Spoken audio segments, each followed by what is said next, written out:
tell you how old we are without telling you our age. Clubbing baby seals. It was on the news, mainstream, and people were outraged. Just think about when white women found out about clitoridectomy, where they take out the clit from females in the so-called Middle East and Africa because of Muslims. But it was that kind of outrage, right? The people were going crazy, and our brother-in-law was like, "Yeah, that's because their population it's overcrowding, so they have to club the baby seals to get them gone, so that way they don't starve. Like, so the ones that are already here, right? So roll with us real quick.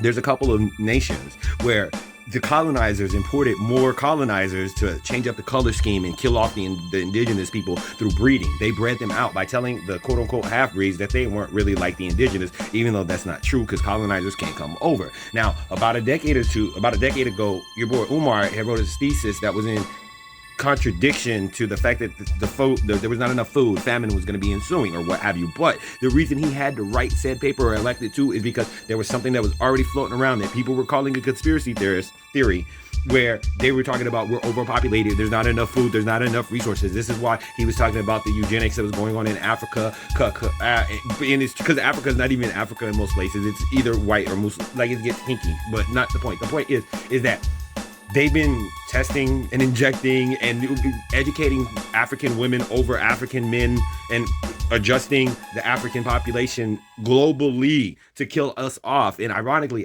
that whole thing about breeding them out of existence.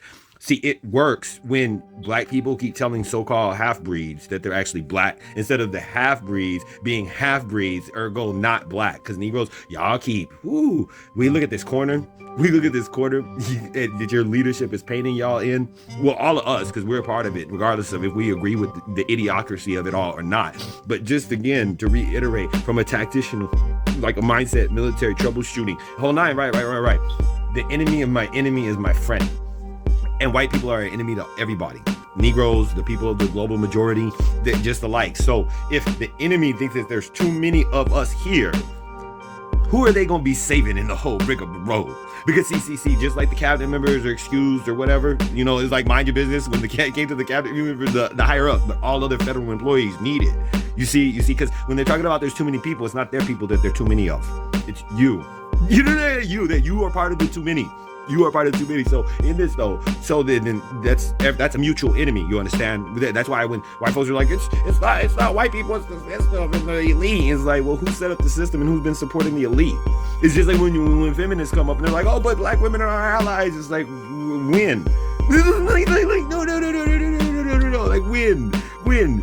They should have been in the forefront of talking about shut up all lives matter, shut up blue lives matter, because they had to know what Black Lives Matter meant. That meant our lives. That means black men who you mate with, who you created, who created you, black children who are yours. You know what I mean? Like they know the whole rigmarole, but they weren't screaming up for you. So yeah, feminism. Y'all might want to go ahead and let that word go. Like, make it something like we're just saying Confederate flag, swastikas, the N-word. Like, people keep trying to hold on to the wrong shit.